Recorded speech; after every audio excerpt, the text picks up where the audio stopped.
Di para sahabat itu, kaum muslimin, yang terbayang bagi mereka itu adalah infak, yang terbayang bagi mereka adalah sebuah kebahagiaan, keselamatan di akhirat yang kekal dan abadi di sisi Allah tabaraka wa taala.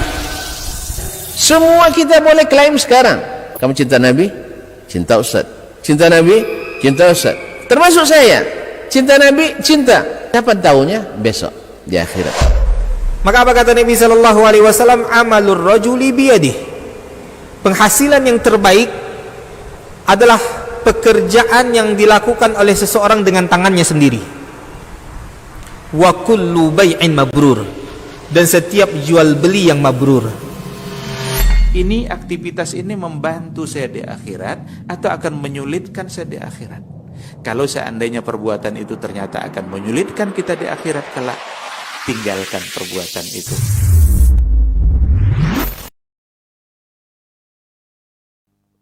Bismillahirrahmanirrahim. Alhamdulillahirabbil alamin. Hamdan katsiran thayyiban mubarakan fi kama yuhibbu rabbuna wa yarda.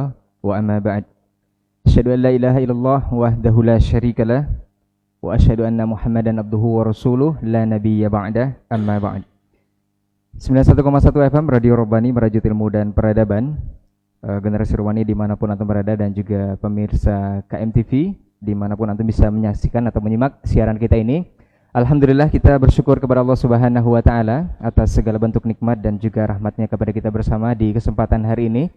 Kemudian salawat dan salam kepada Nabi Muhammad sallallahu alaihi wasallam selaku uswah hasanah kita, teladan kita dalam kehidupan. Kita bermohon juga salawat ini tersambungkan selalu hendaknya kepada seluruh keluarga beliau, kepada para sahabat, dan juga kepada orang-orang yang tentunya istiqomah di atas ajaran dan sunnah-sunnah beliau hingga hari kiamat kelak. Taib generasi Robbani dimanapun antum berada, kaum muslimin dan kaum muslimat, juga pemirsa KMTV dimanapun antum bisa menyimak siaran kita ini. Alhamdulillah, kita kembali di program rutin bulanan kita insyaallah, yang baru saja diluncurkan atau digagas oleh Radio Robbani 91,1 FM, yaitu program Diktat, Dialog Keilmuan Islam bersama Ustadz. Kalau di episode perdana kita alhamdulillah sudah menyelesaikan sebuah tema, yaitu merajut ilmu dan peradaban. Di episode kedua ini insyaallah kita akan lanjutkan tema kita, dan alhamdulillah kita untuk kesempatan pagi hari ini juga sudah berhasil mengumpulkan ketiga narasumber kita atau ketiga guru kita. Alhamdulillah. Sebelumnya ana informasikan juga untuk antum semua generasi Robbani yang menyimak langsung live di radio ataupun di laman media sosial dan juga di Kampar Mengaji TV, dan juga banyak lagi channel-channel dakwah insyaallah menyiarkan program kita ini langsung di pagi hari ini. Seperti biasa, nanti antum juga bisa bertanya seputar permasalahan atau tema yang kita bahas di pagi hari ini langsung melalui telepon di 0812 73 33 5531 ataupun pesan singkat di layanan WhatsApp. Juga kita menyapa para jemaah atau hadirin yang sudah hadir di studio, alhamdulillah, yang menyimak program kita untuk kesempatan hari ini. Nanti mudah-mudahan bisa bersoal jawab juga langsung dengan para narasumber kita seputar tema yang akan kita bahas. Dan untuk antum perlu diketahui juga untuk tetap menjaga protokol kesehatan COVID-19. Alhamdulillah, tema yang kita bahas atau kita angkat untuk hari ini menyambung dari pertanyaan yang hadir dari generasi Robbani di episode perdana, yaitu peradaban Islam di persimpangan jalan. Ini kalau melihat judul, kita masih di persimpangan jalan, berarti ada hal atau ada arah yang akan kita tuju kemana nantinya. Nanti ini akan dibahas secara langsung oleh ketiga narasumber kita. Sebelum kita sabar dulu narasumber yang sudah hadir ataupun guru kita yang sudah hadir. Seperti biasa, alhamdulillah untuk kesempatan hari ini di sebelah kiri saya ini Ustadz Dr. Hidayatullah Ismail LCMA Hafizahullah Ta'ala. Assalamualaikum, selamat pagi Ustadz. Sehat Ustadz ya. Baik, kemudian Ustadz Helmi Basri LCMA Hafizahullah Ta'ala. Assalamualaikum Ustadz. Alhamdulillah sehat Ustadz ya. Baik, kemudian Ustadz Dr. Dasman Yahya Ma'ali LCMA Hafizahullah Ta'ala. Assalamualaikum Ustadz. Baik Ustadz, sehat Ustadz ya. Baik Ustadz dan ketiga narasumber kita, seperti biasa tema yang akan kita bahas untuk hari ini itu peradaban Islam di persimpangan jalan. Nanti masing-masing Ustadz mungkin akan memberikan sedikit mukadimah atau penjelasan seperti apa dan bagaimana. Dan di sesi kedua seperti biasa kita juga langsung bertanya jawab dari audiens yang di studio ataupun audiens yang di langsung di radio yang menyimak ataupun di Kampar Mengaji TV dan media sosial lainnya. Sebelum kita mulai, mari kita buka program diktat kita kali ini dengan ucapan basmalah. Bismillahirrahmanirrahim. Baik, untuk pertama sekali atau perdana kita akan langsung ke, saya sebenarnya bingung ke narasumber yang mana dulu. Merupakan pertanyaan, sebuah judul ini menjadi pertanyaan peradaban Islam di persimpangan jalan. Sebenarnya untuk hari ini apa yang akan dikemukakan, apakah memang peradaban Islam ini sudah masih di persimpangan jalan atau sudah berada pada titiknya atau seperti apa? Ini siapa dulu yang bisa memberikan mukadimah atau seperti itu? Kita ke Ustaz Dasman dulu. Fadhil Ustaz.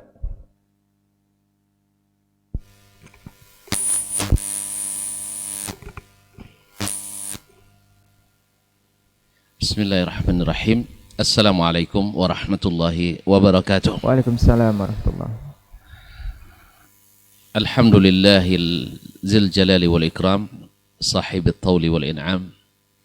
Ahmaduhu subhanahu wa ta'ala ala ni'amil izam wa ashkuruhu ala alaihil jisam. Thumma usalli wa sallim ala nabiyyina wa sayyidina sayyidil anam محمد وعلى آله وأصحابه الأعلام القادة الأبرار الكرام ومن تبعهم بإحسان ما تعاقبت الليالي والأيام. أما بعد فأولى ما يفتتح به الكلام بمثل هذا المقام الوصية بتقوى الله الملك العلام وطاعته على الدوام، فإن تقوى الله أعلى نسب وإن طاعته أغلى مكتسب، إن أكرمكم عند الله أتقاكم وتزودوا فإن خير الزاد التقوى واتقون يا أولي الألباب. Ma'asyiral kiram, para ustadz, narasumber yang dimuliakan dan mudah-mudahan senantiasa diangkat derajatnya oleh Allah Subhanahu wa taala. Para saudaraku yang bertugas di Radio Rabbani ataupun di Kampar Mengaji, dan para ikhwah yang hadir di studio pada hari ini, dan istimewa adalah saudara bapak-bapak dan ibu-ibu, saudara dan saudari, serta adik-adik dan anak-anak yang menyaksikan atau mendengarkan dimanapun berada. Alhamdulillah pagi ini kita bisa kembali bersua, walaupun bulan yang lalu kita tidak bertemu, mungkin karena terlupa atau kesibukan. Yang jelas saya sendiri musafir waktu itu. Alhamdulillah adalah nikmat kita bisa berbincang, insyaallah santai saja. Ya walaupun judulnya bingung gitu. Peradaban Islam di persimpangan jalan. Sebelum kita membahas masalah atau ke inti masalah, judul ini seperti yang disampaikan oleh saudara moderator tadi, ini sebagai jawaban dari pertanyaan yang ditanyakan pada sesi yang lalu, sudah sampai di mana peradaban Islam saat ini. Lalu waktu itu kita menjawab masih di persimpangan jalan,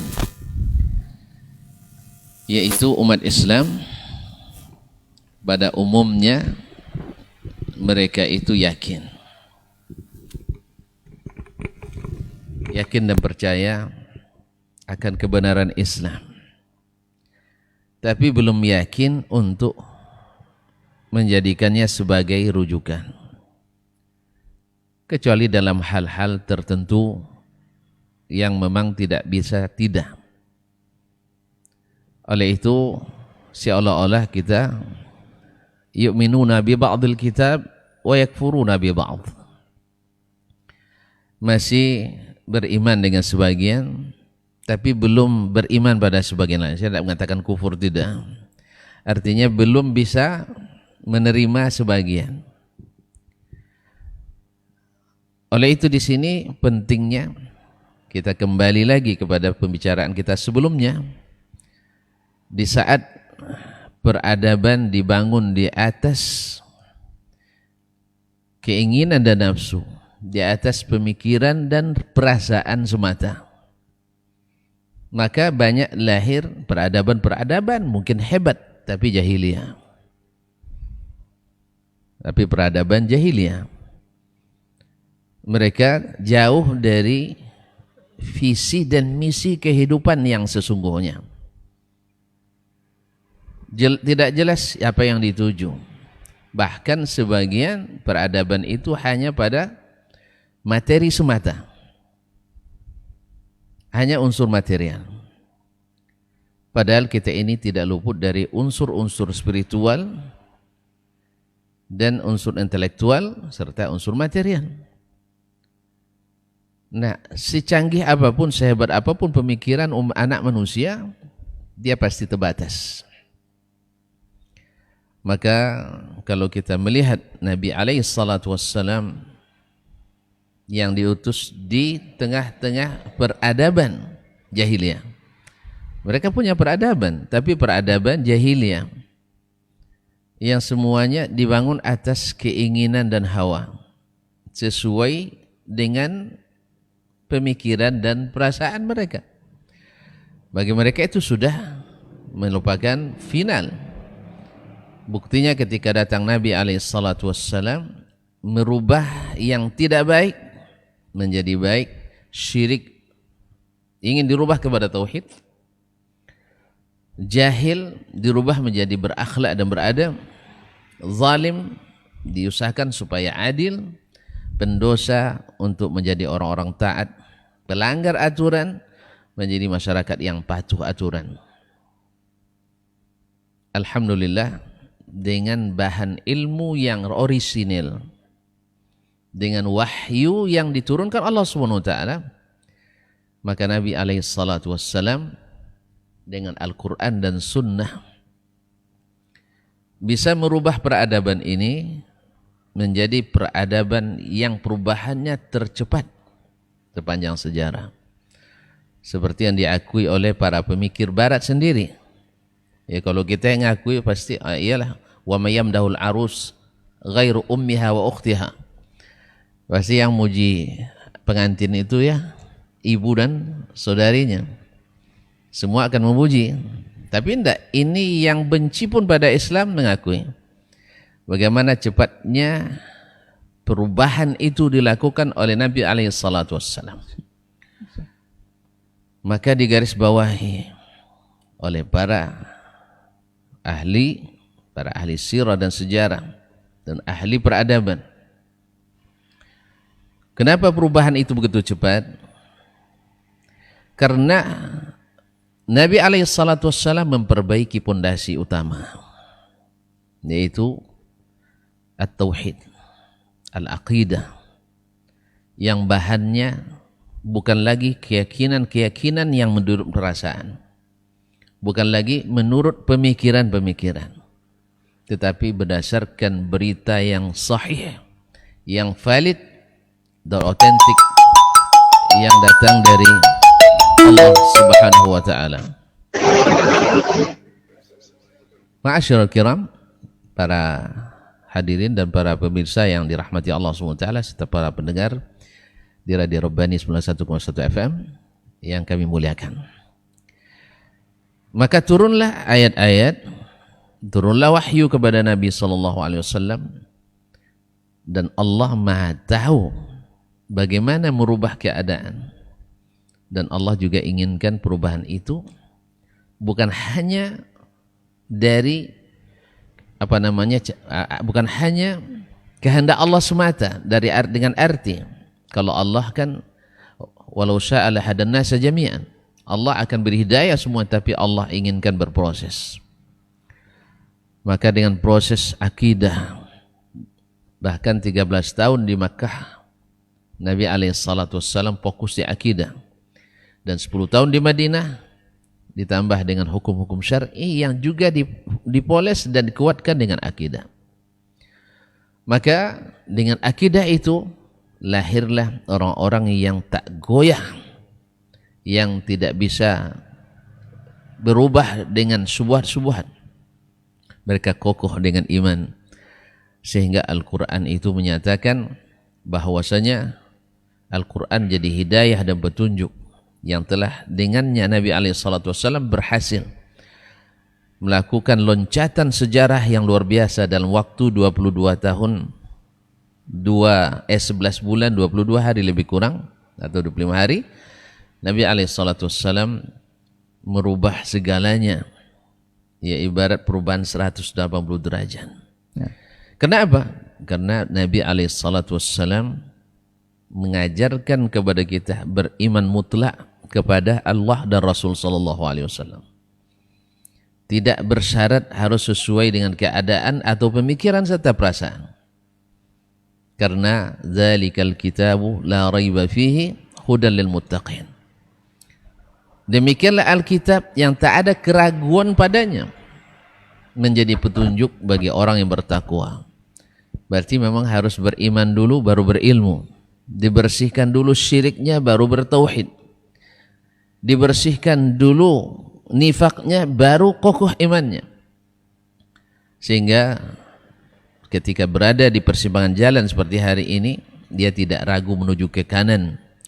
Karena walaupun banyak yang ke kiri, karena apa? Dia punya keyakinan. Sebagaimana dulu Ali bin Abi Thalib yang masih kecil bisa memutuskan keputusan besar. Ayahnya yang sudah dewasa tak bisa membuat keputusan itu. Sampai Ali bertanya kepada Nabi SAW, saya masuk Islam, tapi saya minta pendapat ayah dulu. Kata Nabi SAW, ya jangan tanya ke ayahmu. Ayahmu tak beriman. Tak akan mungkin menyarankan itu. Maka Ali akhirnya tidak minta pendapat sama ayahnya. Dia putuskan beriman pada Rasulullah sallallahu alaihi wasallam. Salah seorang sahabat yang dikenal dengan barun biwalidati, yang sangat berbakti kepada orang tuanya, dikenal di Makkah. Tidak salah Sa'ad bin Abi Waqqas atau Abdurrahman bin Auf. Sa'ad bin Abi Waqqas radhiyallahu taala anhu. Sampai ibunya mogok makan. Bayangkan, anak durhaka pun nengok ibunya tak makan, pasti luruh juga. Tetapi tidak. Saat sampai dia katakan, ya ummah, inna ahla Makkah alimu anni min abarin nas biwalidati. Orang Makkah ini dah tahu semua bahwa saya adalah anak yang paling berbakti kepada ibu. Tetapi andainya ibu diberikan 1000 nyawa, saya lihat mati, hidup lagi. Tapi kalau ibu menuntut saya untuk kembali kepada kekufuran setelah dapat hidayah, saya tidak bisa.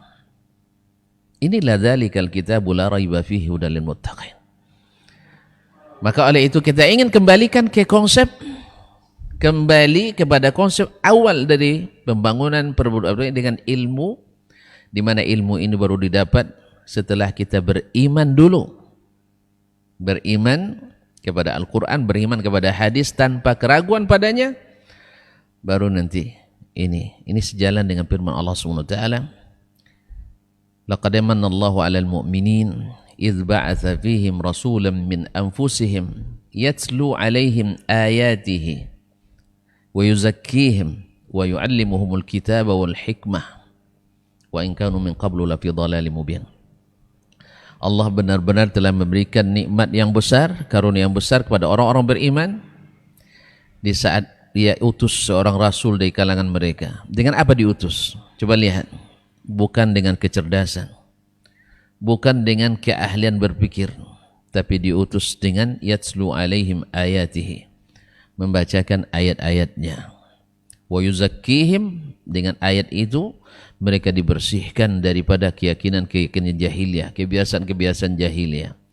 Baru setelah itu wa yu'allimuhumul kitab wal hikmah, baru datang ta'lim. Tapi kalau ta'lim bercampur dengan keraguan-keraguan, pasti keraguan lebih dominan daripada iman.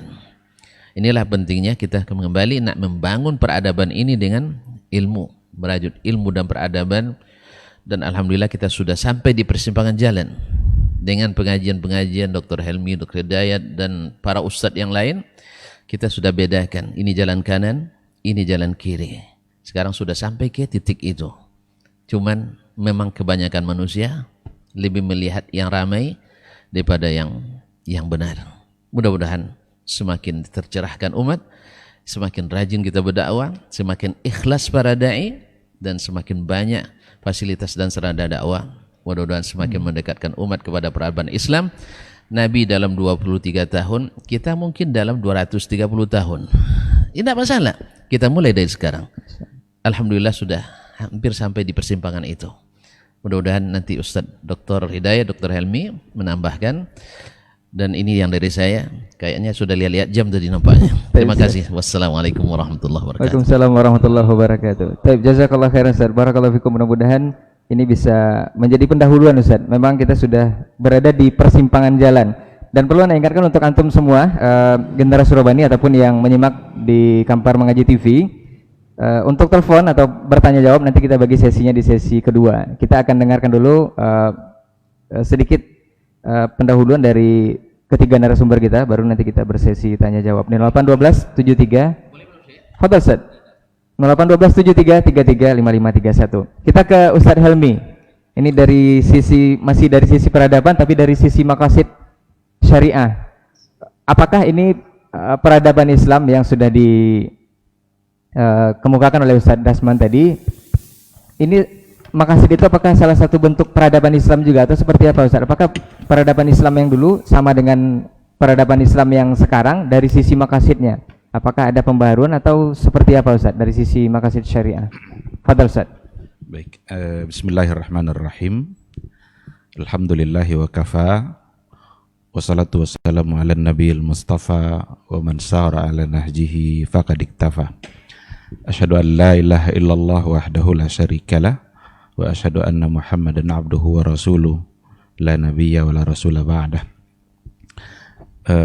Para pendengar di Rabbani yang dimuliakan Allah, dan khususnya para ikhwah yang bisa hadir di studio pada pagi hari ini untuk langsung mendengarkan acara kita, siaran kita.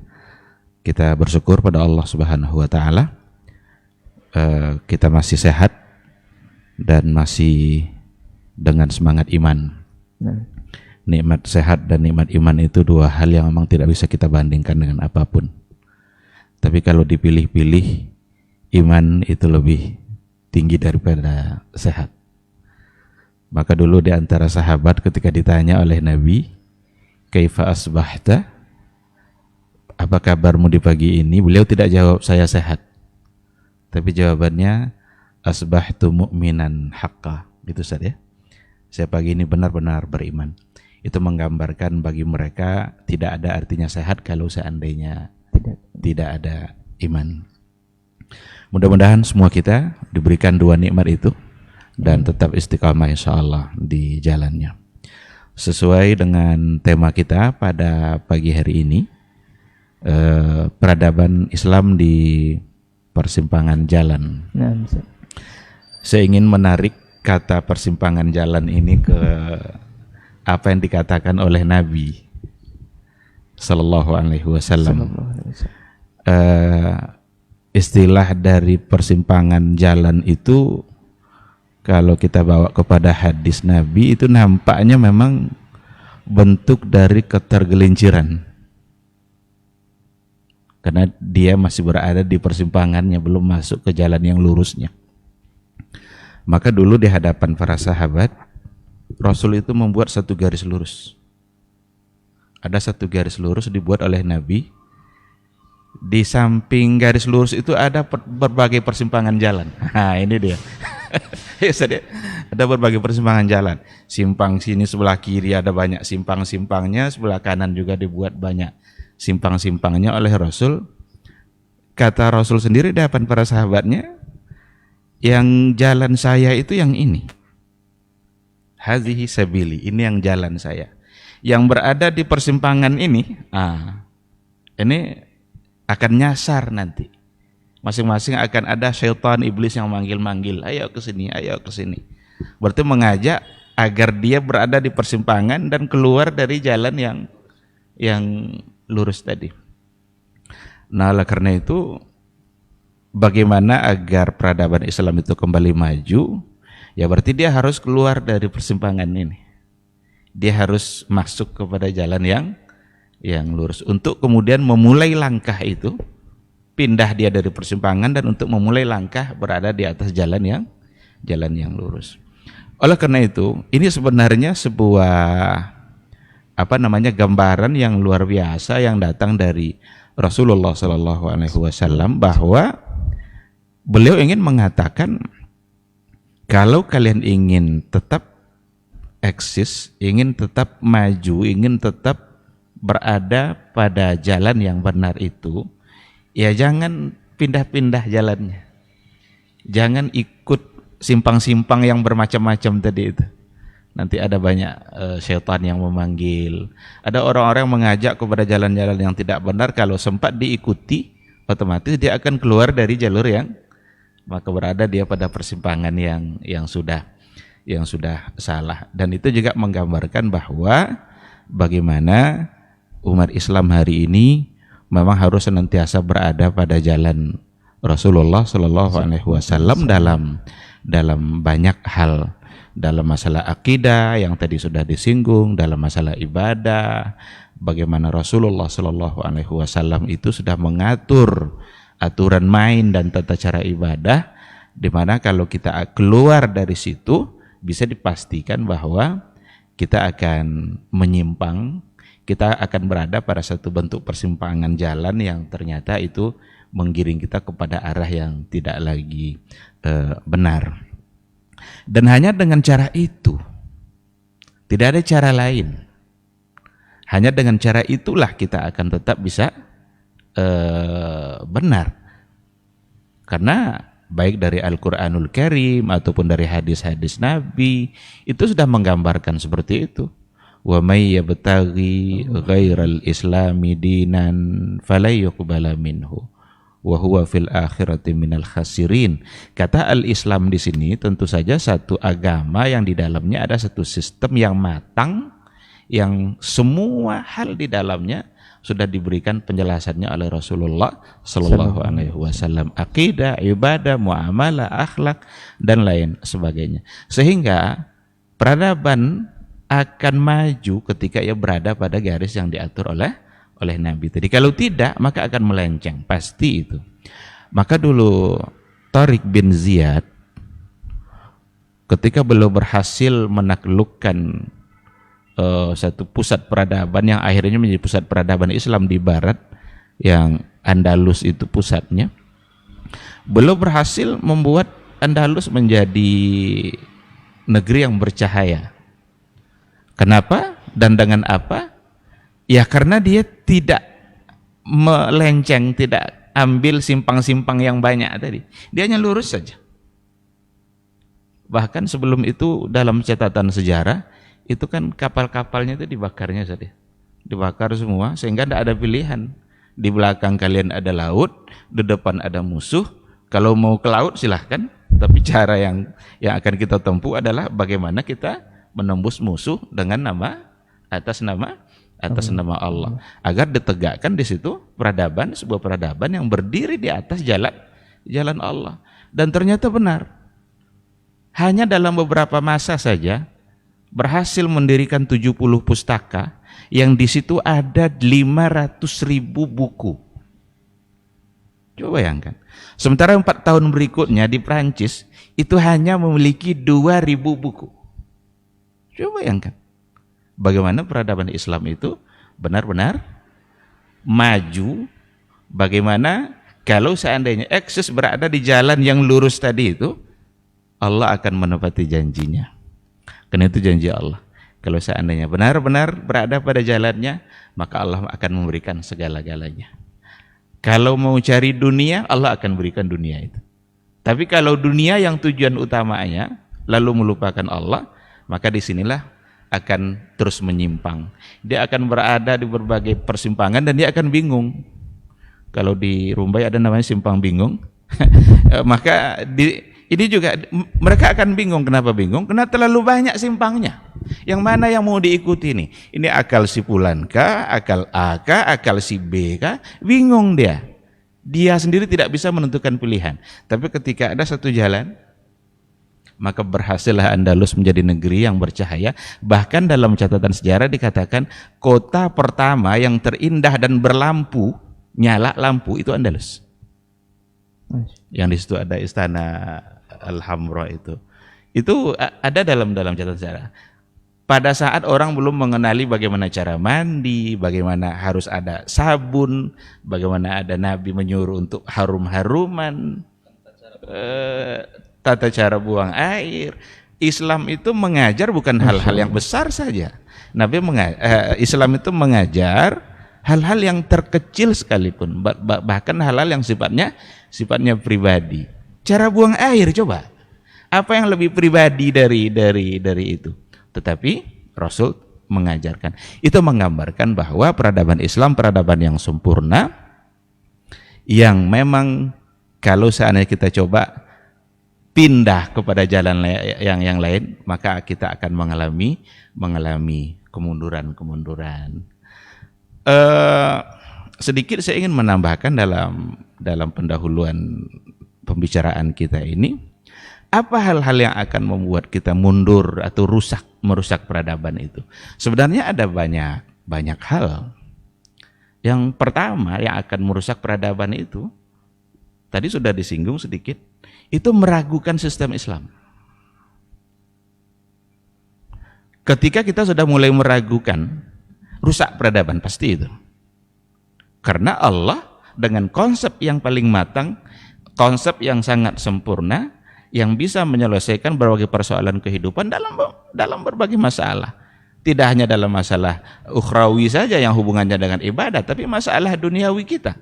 Ekonomi, politik, jangan dikira Islam tidak bicara soal politik.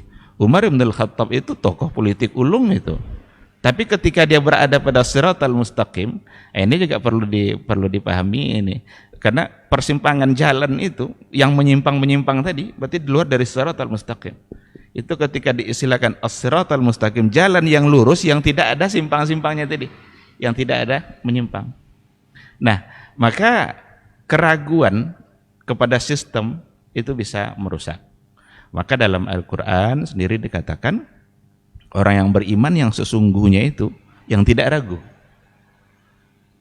Innamal mu'minuna alladzina amanu billahi wa rasulihi summa lam yartabu. Orang mukmin yang sebenarnya, yang benar-benar beriman itu alladzina amanu billahi wa rasulih, yang beriman kepada Allah dan Rasulnya, summa lam yartabu, kemudian mereka tidak ragu. Kalau sudah mulai meragukan, dijamin menyimpang. Ada ungkapan seorang profesor yang sangat sulit untuk kita terima. Apa katanya? Kita sudah mulai harus berpindah dari kitab suci kepada kitab konstitusi. Ayat-ayat suci ke ayat-ayat konstitusi. Apakah ini dalam bentuk keraguan atau memang sudah tidak percaya lagi? Ini wallahu alam. Dialah yang paling tahu. Tapi yang jelas ketika sudah mulai meragukan, ini awal dari kehancuran. Awal dari kemunduran. Nah, maka di antara yang akan merusak peradaban itu adalah keraguan. Yang kedua yang akan merusak peradaban itu ketika akal sudah mendominasi sehingga dia yang lebih menentukan daripada Al-Quran, daripada Sunnah. An-nususus syar'iyah sudah bisa dikalahkan oleh akal dan logika. Ini fakta sejarah ini.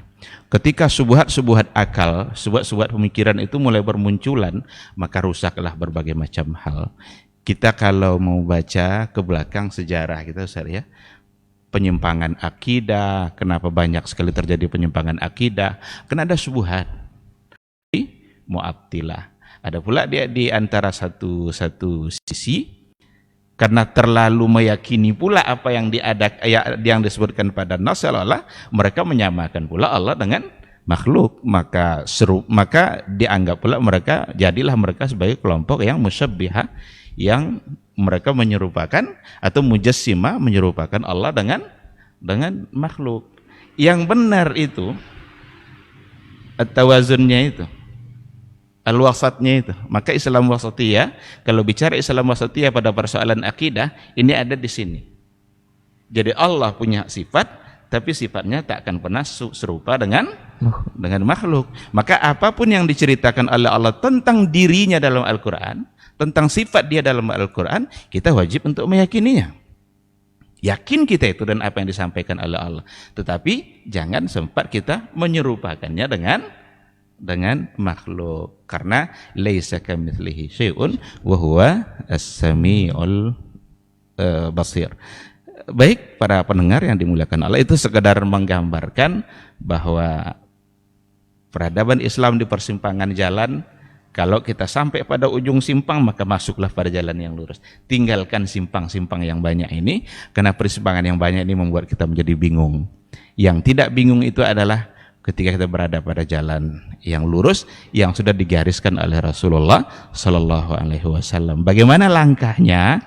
Ini mungkin nanti bisa kita kembangkan dalam diskusi kita. Tapi setidaknya kita mesti fokus kepada Al-Quran dan fokus kepada sunnah yang diajarkan oleh Rasulullah Sallallahu Alaihi Wasallam. Itu sekedar pembuka dari saya. Nanti insya Allah bisa ditambah oleh Dr. Hidayatullah. Terima kasih. Baik, jazakallah khairan Ustaz untuk pendahuluannya, dan barakallahu fikum untuk mukadimah tambahan dari Ustaz Dr. Helmi Basri. Kita selanjutnya ke Ustaz Dr. Hidayatullah Ismail LCMA Hafizahullah Ta'ala. Dan kita ingatkan untuk antum semua pemirsa KMTV dan juga pendengar Radio Robbani 91,1 FM, untuk sesi tanya jawab setelah ini tidak sabar lagi, sepertinya udah banyak dering-dering telepon di 081273335531. Kita ke Ustaz Dr. Hidayatullah untuk tambahan, atau mungkin dari ini, Masya Allah beliau karena memang banyak di kajian keluarga, Ustaz, ada yang bertanya tentang ini, mempertahankan keluarga kita di persimpangan jalan peradaban Islam ini seperti apa, Ustaz? Atau dari tambahan dari Ustaz, seperti apa ini peradaban Islam di persimpangan jalan ini? Fadhal Ustaz. Bismillahirrahmanirrahim. Assalamualaikum warahmatullahi wabarakatuh. Waalaikumsalam warahmatullahi wabarakatuh. Alhamdulillahi wahdah, wassalatu wassalamu ala man la nabiyya ba'da, amma ba'd. Para masyayikh, guru kita Dr. Dasman Yahya Ma'ali LCMA Hafizullah Ta'ala, guru kita Dr. Helmi Basri LCMA Hafizullah Ta'ala, teman-teman tim di studio Kampar Mengaji TV dan Radio Robbani, serta para hadirin yang bisa ikut dalam kajian kita pagi ini, yang berada di studio, dan juga kaum muslimin, kaum muslimat yang mengikuti kajian kita di pagi yang baik ini. Ucapan yang sangat dalam dari saya, ucapan terima kasih kepada seluruh tim yang luar biasa merancang dan menghadirkan program ini, karena kegiatan seperti ini sangat bermanfaat untuk ilmu, walaupun mungkin dalam kajian kita berkala, Ustaz, ya. Tapi insyaallah kajian-kajian kita sangat banyak dan sangat bertema dengan berbagai bidang, tema-tema yang sangat banyak. Maka insyaallah ilmu-ilmu itu akan menjadi sebuah panduan yang utuh. Saya mengingat sebuah daulah Murabitun, Ustaz, ya. Ini daulah yang sejarah mencatat bahwa lahir dari orang-orang yang duduk dalam majelis ilmu. Tidak banyak mereka, tapi dari majelis itulah lahir orang-orang yang pada akhirnya nanti mereka yang mempertahankan Andalus di detik-detik terakhir. Walaupun memang Andalus tenggelam, ya, bangkit, kemudian jatuh, bangkit, dan pada akhirnya ya hilang. Dan ini sebuah inspirasi besar bagi kita bahwa sejarah Islam merupakan sejarah yang sangat gemilang. Makanya kita harus belajar tentang sejarah. Karena apabila umat ini tidak mengetahui lembaran-lembaran sejarahnya, maka dia akan sangat sulit untuk merajut masa depannya. Karena sejarah itu adalah panduan kebangkitan. Kita tahu bahwa Al-Quran sekali lagi dia memuat sepertiganya adalah kisah, dan itu adalah sejarah yang menjadikan Rasulullah Sallallahu Alaihi Wasallam dengan para sahabatnya bangkit seperti yang disampaikan oleh guru kita Dr. Dasman, dalam waktu yang tidak lama umat Islam menjadi mercusuar ilmu dan peradaban. Kita sadar bahwa Rasulullah diutus ketika negeri atau kota Mekah di saat itu jauh dari peradaban, bahkan lingkungan yang tidak memiliki peradaban. Peradaban masa itu dimiliki oleh dua kekuatan, Romawi dan Persia. Tapi ketika Allah Subhanahu wa taala hadirkan Rasulullah sallallahu alaihi wasallam dengan panduan ilahi Al-Qur'anul Karim, maka berubahlah wajah dunia. Berubahlah wajah peradaban masa itu. Oleh itu kaum muslimin rahimakumullah,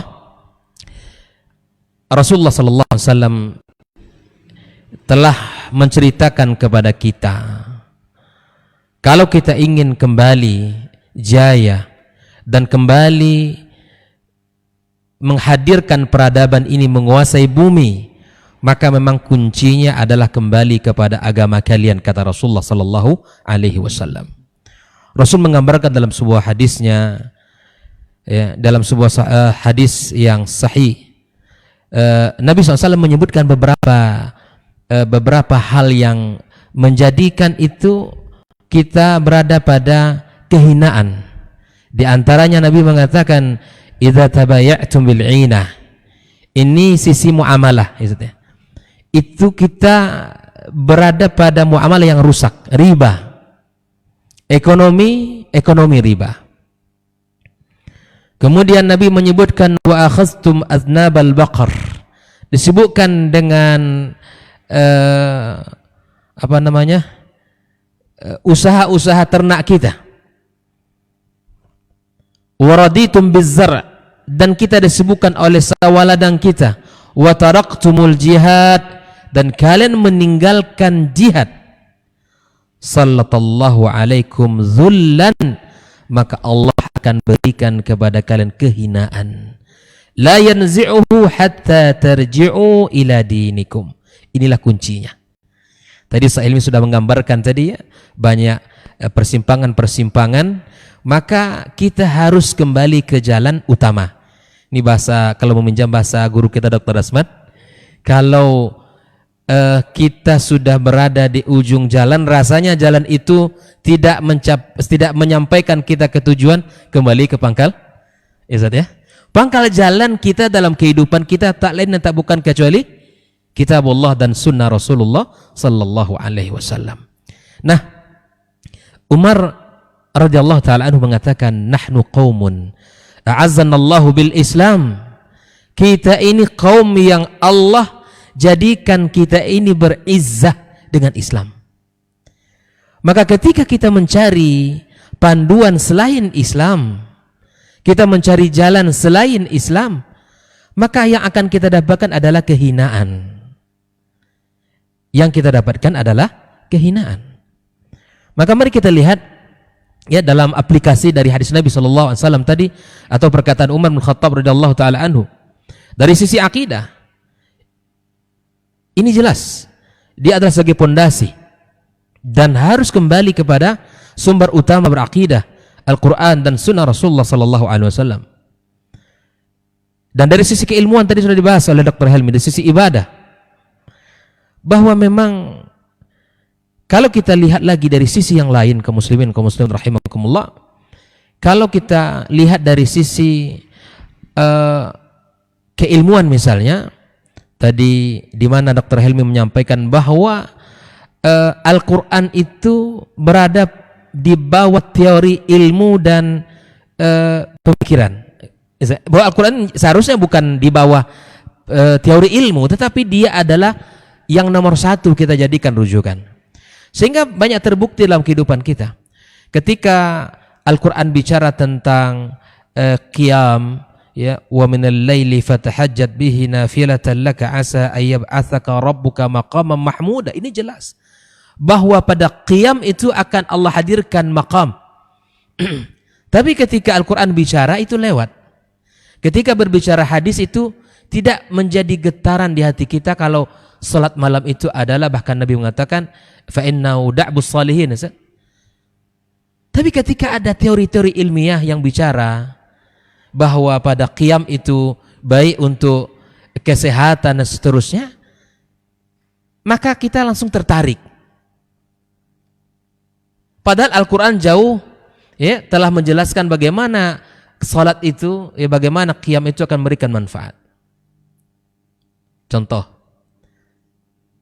teori minum misalnya, minum berdiri dan duduk. Hadis Nabi SAW menyebutkan itu. Tapi ketika ada teori ilmiah atau penelitian ilmiah yang membuktikan kalau minum duduk lebih sehat daripada minum berdiri, terkadang itu yang menjadi panduan kita gitu. Wih, ternyata subhanallah, kalau begitu saya minum duduk ajalah karena sehat untuk ginjal saya. Ini masih banyak.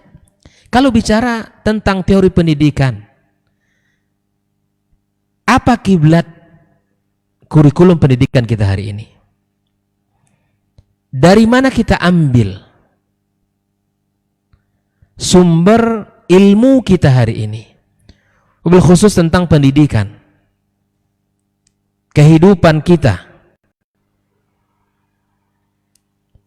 Muslim itu punya panduan. Muslim itu punya petunjuk yang Allah turunkan untuk kita. Tapi lagi-lagi kita ini lebih memandang hebat orang yang di seberang sana daripada yang ada sama kita. Maka lahirlah teori-teori pendidikan yang sungguh jauh dari teori Islam. Sayangnya kita kaum muslimin tidak mencoba untuk melihat dari mana sumber itu. Di dalam Islam, dalam Quran Allah sebutkan orang fasik saja harus ditabayunkan berita yang dibawa olehnya. Apalagi teori-teori pendidikan yang jelas dia bukan muslim. Apakah kita harus menerima mentah-mentah teori pendidikan itu? Ya. Fasalozi misalnya, yang mana di antara teori pendidikan yang diusung oleh beliau adalah bahwa usia anak SD, usia TK itu tidak ramah untuk menghafal, itu tidak baik untuk menghafal. Nah, siapa dia ini? Bagaimana kehidupannya? Tapi sayangnya kurikulum dia ini masuk dalam dunia pendidikan kita. Sehingga dibuatlah kurikulum yang mana memang tidak dibina anak-anak kita untuk menghafal. Padahal menghafal itu adalah konsep awal pendidikan Islam. Ada buku Al-Hathu ala Hifdzul Ilmi, itu jelas sekali. Para ulama itu mau menghafal. Lagi-lagi teori ini masuk kepada lembaga pendidikan kita. Anak-anak SD dijauhkan dari hafalan, dijauhkan dari Al-Quranul Karim, dijauhkan dari konsep pendidikan yang utuh. Sehingga kita ini memang sehingga ini kita lahir dari konsep yang tidak punya dasar yang kokoh, hasilnya memang tidak kokoh. Ketika konsepnya tidak kuat, maka hasilnya juga tidak kuat. Oleh itu kaum muslimin kaum muslimat rahimakumullah, agar kita tidak terus berada di persimpangan jalan, maka untuk konsep pendidikan mari kita kembali kepada sumber awal kita yang menjadi kekuatan umat ini, Al-Quranul Karim dan Sunnah Rasulullah Sallallahu Alaihi Wasallam.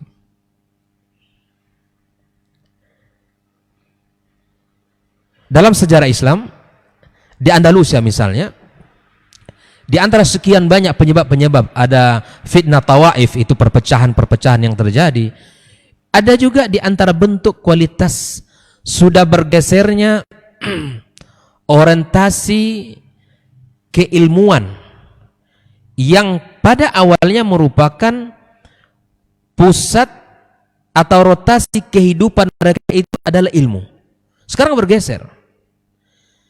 Ketika ilmu itu dipelajari, majelis-majelis ilmu itu ramai. Ketika yang menjadi pembicaraan mereka di mana berada ada ilmu, yang pegangan-pegangan mereka adalah Al-Quran, ya, mereka rumah-rumah mereka itu adalah rumah-rumah yang senantiasa didengarkan ayat-ayat Al-Quranul Karim, mereka kokoh. Tapi ketika berubah orientasi mereka, yang diajarkan bukan lagi sesuatu yang bernilai, yang diajarkan bukan lagi sumber kejayaan, maka perbedaan itu, peralihan itu yang mereka ajarkan kepada generasi mereka apa? Mereka sibuk dengan perkara yang remeh, perkara yang tidak bernilai. Dalam sejarah dicatat di masa itu mulai masyarakat membicarakan fashion. Ini kalau hari ini muat bicara fashion itu memang sudah ada di zaman dulu gitu. Yang dibincangkan, yang dibicarakan, kalau warna bajunya ini gitu, maka celananya ini. Dan kalau baju dan celana ini, maka yang cocok satunya warna ini. Nanti sampai kepada jilbab. Lalu warna tas, mungkin warna kuku, dan seterusnya. Yang dibincangkan ketika berada di meja makan, letak piring, letak buah, letak sendok, itu memang pembicaraan mereka kaum muslimin. Akhirnya apa? Umat Islam jatuh. Ini jelas. Ketika kita tidak kembali kepada agama, kata Rasulullah, yang kita bicarakan sesuatu yang rendah, sesuatu yang tidak penting, sesuatu yang sepele, maka umat ini tidak akan berjaya. Kuncinya adalah kita harus kembali. Dan Allah telah jadikan kita umat yang memiliki kebesarannya. Maka mari kita bersama-sama untuk bisa merajut peradaban kita dengan berpegang teguh kepada dua sumber kekuatan kita. Kaum muslimin, kaum muslimat rahimakumullah. Setelah teori pendidikan yang mana menghafal tidak ramah dengan otak anak, masuk lagi teori berikutnya apa? Teori bermain sambil belajar atau belajar sambil bermain. Ini teori dari mana kaum muslimin? Akibatnya apa? Akibatnya bahwa ketika ilmu didapati dalam bermain, yang pertama dia tidak akan menghargai ilmu itu. Sambil bermain didapat. Dan ketika ilmu tidak dihargai, lebih-lebih ahli ilmunya. Islam mengajarkan bahwa seorang guru itu memang menjadi contoh dan menjadi orang yang diagungkan, dimuliakan. Kita belajar tentang adab at-talibul ilmi fi nafsihi, dalam jiwanya, dalam dirinya. Dalam kitab Tazkiratus Sami itu banyak sekali itu. Silakan kaum muslimin baca buku itu. Adab terhadap dirinya, adab terhadap buku dan ilmunya, adab terhadap gurunya, bahkan dibahas tentang adab terhadap sahabat-sahabat dan kawan-kawan. Itu semua dibahas dalam Islam. Ketika konsep ini masuk dalam lembaga pendidikan kita, maka ya ilmu itu dianggap biasa. Ilmu itu dianggap sesuatu yang tidak istimewa. Karena memang didapat dengan cara main-main. Ya. Jadi kita ini mudah tertipu, mudah kagum kepada teori orang yang kita tidak mencoba untuk mentelitinya. Umat Islam itu diajarkan oleh Allah Tabaraka wa Ta'ala agar kita memiliki sikap yang rasa ingin tahunya tinggi. Ya, kita harus tabayun dan kita harus teliti berita itu, agar kita tahu bahwa kita sekarang berada di mana gitu ya. Ini data ini sengaja diungkap karena memang agar kita sadar, oh ternyata memang kita berada di persimpangan. Kita harus kembali ke pangkal jalan kita. Kita harus kembalikan amanah Allah bahwa bumi ini memang akan bumi ini Allah manakan kepada hamba-hambanya yang beriman. Oleh itu kaum muslimin kaum muslimat rahimakumullah, masih banyak teori-teori pendidikan yang lain yang masuk dalam lembaga kita. Yang hari ini bahwa ketika pendidikan itu berpindah tanggung jawabnya dari porsi orang tua kepada porsi lembaga. Ini juga menjadi permasalahan yang patut untuk kita cermati. Saya katakan lembaga itulah ahli dalam seluruh bidangnya. Yang penting anak diserahkan ke lembaga, keluar-keluar jadi seorang soleh. Ini pemahaman kita. Padahal di dalam konsep pendidikan Islam bahwa lembaga yang pertama itu adalah rumahnya. Nah tentu kalau rumahnya lembaga pendidikan, tentu yang menjadi gurunya siapa? Orang tua. Kalau guru tentu identik dengan ilmu. Bagaimana kalau menjadi guru kalau dia tidak berilmu? Nah sementara hari ini kita semangat berilmunya kurang.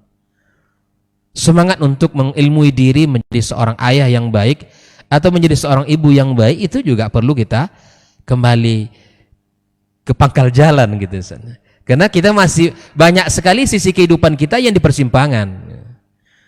Akidah, muamalah, pendidikan, keluarga, ibadah. Oleh itu kaum muslimin kaum muslimat rahimakumullah, Islam adalah solusi bagi kita. Dan Islam akan menghadirkan kejayaan untuk kita. Tapi tentu tidak sekedar dengan at-tamanni. Pemuda-pemuda Islam, mari Anda harus keluar dari persimpangan jalan. Keluarga-keluarga muslim harus kembali ke pangkal jalan. Para penggerak dalam bidang pendidikan harus kembali ke pangkal jalan. Sadarilah konsep-konsep itu dari mana kita ambil. Konsep pendidikan Islam itu sederhana namun hasilnya luar biasa. Mudah. Kalau kita lihat kurikulum hari ini sudah berapa kali terjadi perubahan di Indonesia. Dari sejak kita merdeka sampai 2000 berapa terakhir? Ini ada nggak yang pendidikan di sini, yang guru di sini atau kaum muslimin? Coba lihat. Karena berbeda pemimpin, berbeda kebijakan. Berbeda yang memegang di bidangnya, maka berbeda pula yang dikeluarkan olehnya. Maka kembalilah kepada pangkal jalan tentang konsep pendidikan kita. Tidak lain dan tidak bukan dua sumber yang menjadi kekuatan umat kita. Saya akan tutup dengan sebuah, kita ingat Muhammad Al-Fatih, menjadi orang yang dikenal dalam sejarah Islam, yang menaklukkan Konstantinopel, yang mana inspirasi besar dan semangat besar itu muncul ketika Konstantinopel itu dilihat di sana kuburan seorang sahabat Nabi yang bernama Abu Ayyub Al-Ansari. Siapa dia ini? Orang Madinah, Ahlul Madinah, yang rumahnya merupakan tempat nginapnya Nabi Sallallahu Alaihi Wasallam dalam perjalanan hijrahnya. Sebelum Nabi membangun rumah, yang dibangun adalah masjid. Subhanallah. Di rumah Abu Ayyub Al-Ansari itu Nabi SAW menginap. Tapi apakah beliau meninggal di Madinah? Tidak. Meninggalnya di Turki. Kuburannya di sana. Inspirasi besar itulah yang menjadikan dia bangkit menggedor benteng Konstantinopel. Itu bukan hanya di zaman ayahnya, tapi jauh sebelum itu telah digempur itu benteng Konstantinopel, yang mana janji Nabi Shallallahu Alaihi Wasallam akan ditaklukkan oleh seorang nama yang disebut nanti pemimpinnya sebaik-baik pemimpin, dan pasukannya adalah sebaik-baik pasukan. Nah, tentu ini temanya nanti akan kita bahas pada pertemuan berikutnya, memang seorang bagaimana menghadirkan semangat pejuang. Namun yang ingin saya ambil poinnya adalah betapa seorang Muhammad Al-Fatih bisa menghadirkan inspirasi besar dari sejarah ini. Ternyata memang umat ini bergerak. Ketika Rasulullah SAW wafat, maka kemudian para sahabat Nabi tidak tinggal diam di Madinah. Ya, mereka bergerak menyebarkan Islam. Inilah yang dikatakan peradaban. Umar bin Khattab radhiyallahu taala anhu ketika dia menjadi seorang khalifah, Islam itu luar biasa. Masuk ya ke belahan Eropa sana. Dan di negeri ini tidak sedikit kuburan-kuburan orang-orang baik dan orang-orang pejuang. Tapi memang karena kita ini kurang ilmu, bukan inspirasi untuk membangkitkan negeri ini menjadi negeri yang berperadaban, tapi terkadang memang kuburan itu menjadi wasilah kesyirikan. Yang seharusnya kita ini ya bisa melihat seperti melihat seperti Muhammad Al-Fatih melihat bagaimana Islam berjuang. Dalam perbincangan kita dengan guru kita Dr. Dasman, ya kalau kita lihat sejarah Nusantara ini yang paling banyak ditinggalkan kuburan, pusara dan kuburan memang. Pusara dan pusaka. Pusaka tidak masuk. Itu bukti kalau kita ini jauh dari peradaban. Makanya merajut ilmu dan peradaban itu penting Ustaz ya. Kalau tadi kita bicara tentang dunia Islam, insya Allah suatu saat kita akan masuk. Pusara dan pusaka itu yang paling banyak ditinggalkan. Tapi yang seharusnya memang ya kuburan-kuburan para pejuang ini ya bisa menjadi inspirasi bagi kita seharusnya ya, untuk membangkitkan negeri ini dari keterpurukannya, ya, untuk mengembalikan peradaban kejayaannya, bukan malah menjadi tempat wasilah kesyirikan waliyadzubillah. Dan mari kita hadirkan ya peradaban kita dengan ilmu, dengan iman, ya peradaban imani harus kita hadirkan. Jalannya kembali ke pangkal jalan, caranya harus kembali ke pangkal jalan, kitabullah dan sunnah Rasulullah sallallahu alaihi wasallam. Wallahu taala bissawab. Barakallahu fikum, jazakallahu.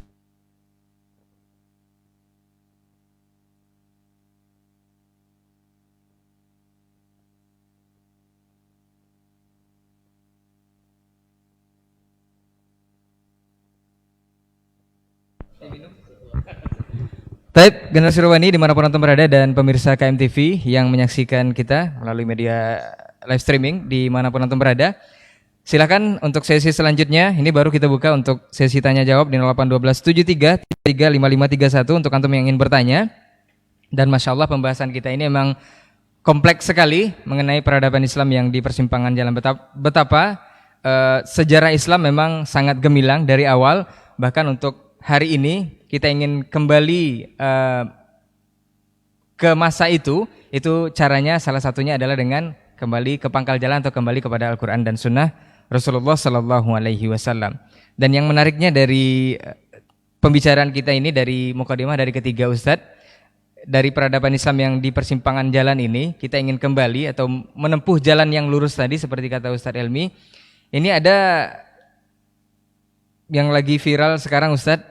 Ini apakah juga termasuk peradaban Islam? Ini dari pertanyaan mengenai bom bunuh diri, Ustaz. Ini beberapa waktu yang lalu sudah terjadi di negara kita, di salah satu gereja di Indonesia sudah diledakkan oleh bom. Dan ini apakah ini bentuk dari pengajaran Islam atau apakah ini bentuk dari hal-hal yang diajarkan oleh Islam? Katanya jihad ini, Ustaz. Apakah ini bentuk dari peradaban Islam juga? Dan apakah memang bentuk jihad seperti ini yang sudah diajarkan oleh Rasulullah SAW kepada para sahabatnya untuk menegakkan agama, untuk menegakkan syariat, untuk memberantas kemungkaran dan juga berbagai hal khurafat lainnya. Ini, nah Ustaz, di fikih dulu Ustaz ya. Silakan Ustaz Helmi.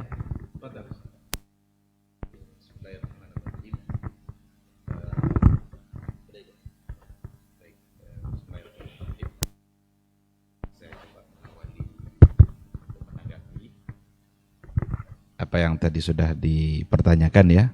Ini sebagai pertanyaan yang pertama yang merespon apa yang kita bahas pada hari ini terkait dengan bom bunuh diri yang orang juga istilahkan dengan bom syahid. Istilah bom syahid itu nampaknya lebih menarik bagi sebagian daripada bom bunuh diri. Tapi dalam Islam, bunuh diri itu satu bentuk dosa besar. Kalau seandainya ada orang yang melakukannya, dia telah melakukan sebuah dosa besar. Karena dia telah mendahului ketetapan Allah, mencoba untuk mengambil satu sikap yang ternyata Allah Subhanahu wa taala tidak menginginkannya. Oleh karena itu, hukum awal ini harus dipegang lebih awal. Kalaulah diistilahkan itu bom sebagai bunuh diri, dan dengan pertimbangan apa, sejauh mana kemaslahatan yang akan dia dapat dari melakukan bom bunuh diri. Nah, maka irhamakallah, sulit kita untuk mencari alasan yang dapat membenarkan, karena jiwa seorang muslim, satu jiwa seorang muslim itu jauh lebih berharga, sangat berharga. Seseorang yang sudah menyatakan dirinya sebagai seorang yang muslim. Maka Islam tidak pernah mengajarkan hal-hal yang seperti itu.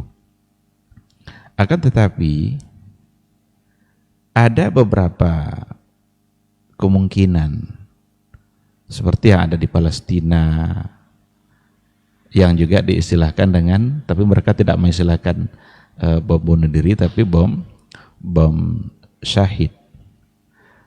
Itu ketika mereka melawan musuh Islam yang namanya Israel, dan ketika mereka tidak memiliki cara selain daripada itu, dan pelakunya pun bukan sembarang orang, itu sangat selektif untuk menentukan siapa yang menjadi pelaku. Saya ingat dulu ada pertemuan dengan seorang mufti Palestina, waktu itu yang hadir namanya Ribi Ibrahim, Ustaz, di Jakarta waktu saya di Lipia dulu. Dia menceritakan bagaimana pengaruh bom syahid itu terhadap orang-orang Israel yang memang benar-benar membawa ketakutan bagi orang Israel, dan pelakunya itu diseleksi sedemikian rupa, jangan sampai nanti dia meninggal lalu dia meninggalkan masalah yang lebih banyak.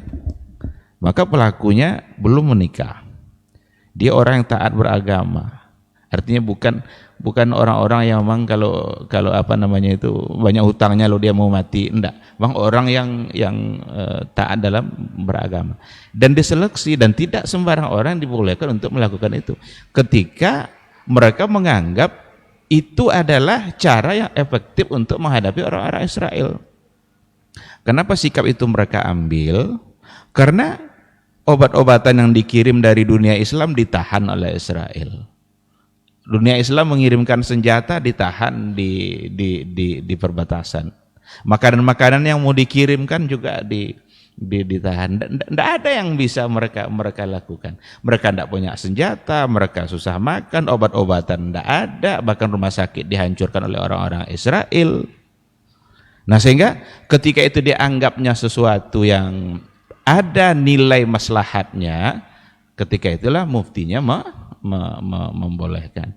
Tapi ketika pelaku bom bunuh diri kemudian nanti di pantai-pantai, siapa yang menjadi sasaran dia? Apa targetnya? Jangan-jangan yang meninggal juga adalah orang-orang Muslim sendiri, orang-orang Islam sendiri. Maka perbuatan seperti itu sangat tidak dibenarkan dan tidak dianjurkan oleh Islam. Lalu ada bom di gereja. Nabi dulu sangat menghargai orang-orang yang tidak Muslim untuk menjalankan agamanya. Islam ini agama yang sangat toleran terhadap orang-orang yang lain. Mungkin kalau kita mau bicara konsep toleransi, tidak ada yang lebih sempurna dari Islam. Ketika dikatakan la ikraha fiddin, tidak ada paksaan untuk beragama. Masuk Islam itu tidak dipaksa. Maka tidak ada satupun catatan sejarah mereka sahabat dulu masuk Islam karena dipaksa. Semua mereka tertarik dengan Islam karena adab dan akhlak yang dilihatnya pada Nabi. Awalnya mereka ingin membunuh Nabi, tapi akhirnya justru masuk Islam. Karena Nabi menyambutnya dengan begitu ramah. Niat awalnya justru ingin menyakiti, tapi berubah total sikapnya. Maka dalam Islam itu diajarkan bagaimana menghargai agama-agama yang lain. Oleh karena itu sikap-sikap seperti itu sebenarnya kalaupun itu datang dari yang beragama Islam, itu adalah oknum yang tidak bisa dibenarkan. Namun kita juga harus waspada karena segala-galanya sekarang sudah dipolitisir. Ada unsur-unsur politik yang masuk ke situ, entah direkayasa, entah apa, wallahu subhanahu wa ta'ala alam. Kita hidup zaman fitnah sekarang ini benar-benar sulit karena berbagai hal sudah menjadi bagian dari politik. Adapun alasan Islam hari ini sudah tidak dihargai, ulama Islam banyak yang dikriminalisasi, lalu dengan cara itu kita harus ngebom, itu bukan sesuatu yang dianjurkan oleh agama, karena tidak mendatangkan solusi. Agama itu memberikan solusi, benar-benar bisa mengatasi masalah, bukan justru dengan mendatangkan masalah yang baru. Saya kira itu sekedar tanggapan. Saya harap Masyayikh juga bisa menambah dari apa yang saya sampaikan tadi. Wallahu subhanahu wa ta'ala alam.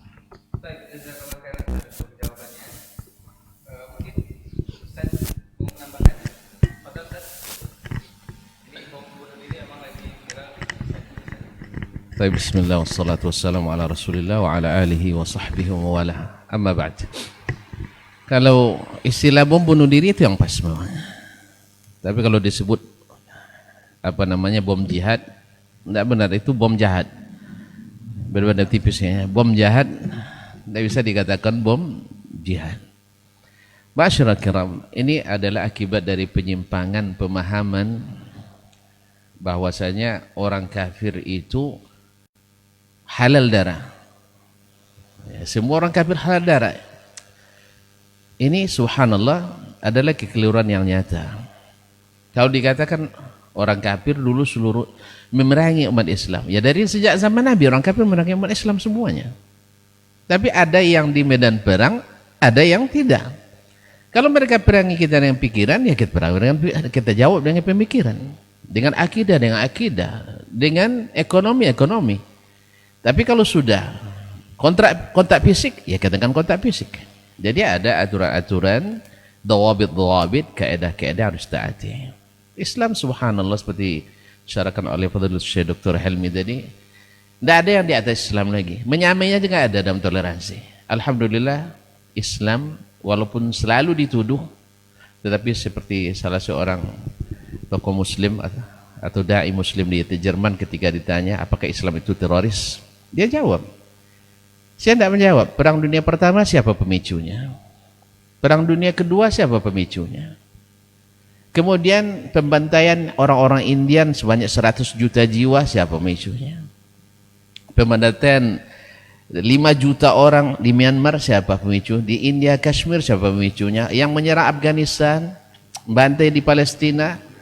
Umat Islam alhamdulillah, walaupun umat Islam pernah membuka negeri-negeri futuhat, tapi Nabi berwasiat, jangan kalian bunuh kaum wanita, jangan kalian bunuh anak-anak, jangan kalian bunuh rakyat sipil yang tidak mengangkat senjata, dan hormati tokoh-tokoh, jangan membunuh tokoh-tokoh agama, jangan runtuhkan tempat-tempat ibadah, jangan bakar tanaman-tanaman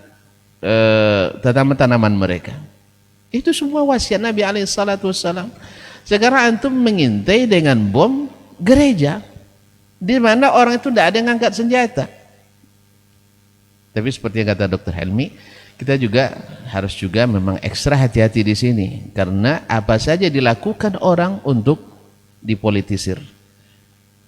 Maka juga umat Islam juga sesama Muslim juga hati-hati dalam menangkap isu-isu ini. Bisa saja direncanakan oleh pihak-pihak tertentu yang punya rencana busuk terhadap Islam, Maka kita sama umat Islam juga jangan saling menuding, tetapi juga kita tidak boleh membenarkan ini. Dalam Islam, umat Islam, orang kafir itu bagi kepada 4. 3 tak boleh diganggu. Tidak boleh diganggu. Hanya 1. Yang itu pun bukan tujuannya membunuh. Tujuannya adalah untuk menaklukkan, mengalahkan, dan tunduk pada aturan Allah Subhanahu Wa Taala. Kalau bisa tak satu pun korban jatuh. Itu perang dalam Islam. Yang pertama adalah kafir zimmi yang tinggal di negeri Islam, di bawah pemerintah orang Islam. Yang kedua, ini tidak boleh diganggu. Bahkan Nabi ancam siapa yang mengganggunya tak bercium bau surga. Baunya aja tak dapat. Ini ancamannya. Yang kedua adalah mu'ahad, yaitu orang yang terikat perjanjian damai dengan kaum muslimin. Baik yang sifatnya G to G, government to the government, atau yang sifatnya individual. Kalau ada umat Islam terikat perjanjian dengan orang kafir, lalu dia masuk ke negeri Islam, wajib dihormati. Yang ketiga adalah musta'man, yang peminta suaka, minta perlindungan aman, sekalipun yang melindunginya rakyat jelata. Maka pihak yang berkuasa tak boleh untuk membatalkan perjanjian itu, wajib menghormati. Demikian Islam memberikan jaminan kepada orang-orang kafir. Makanya orang-orang kafir dulu ketika umat Islam masuk, rata-rata mereka memilih tetap tinggal di bawah pemerintahan Islam.